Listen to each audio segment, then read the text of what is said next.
Tite chapitre 1. Paul, serviteur de Dieu, et apôtre de Jésus-Christ pour la foi des élus de Dieu et la connaissance de la vérité qui est selon la piété, lesquels reposent sur l'espérance de la vie éternelle, promise dès les plus anciens temps par le Dieu qui ne ment point, et qui a manifesté sa parole en son temps par la prédication qui m'a été confiée d'après l'ordre de Dieu notre Sauveur. À Tite, mon enfant légitime en notre commune foi, que la grâce et la paix te soient données de la part de Dieu le Père et de Jésus-Christ notre Sauveur. Je t'ai laissé en Crète, afin que tu mettes en ordre ce qui reste à régler, et que, selon mes instructions, tu établisses des anciens dans chaque ville. S'il s'y trouve quelque homme irréprochable, mari d'une seule femme, ayant des enfants fidèles, qui ne soit ni accusé de débauche ni rebelle.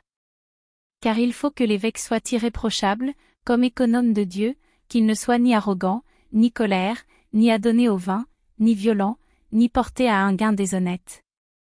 Mais qu'il soit hospitalier, ami des gens de bien, modéré, juste, saint, tempérant.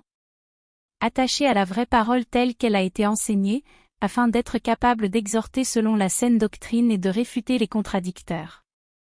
Il y a, en effet, surtout parmi les circoncis, beaucoup de gens rebelles, de vains discoureurs et de séducteurs, auxquels il faut fermer la bouche. Ils bouleversent des familles entières, enseignant pour un gain honteux ce qu'on ne doit pas enseigner. L'un d'entre eux, leur propre prophète, a dit, « Crée-toi toujours menteur, méchante bête, ventre paresseux. » Ce témoignage est vrai.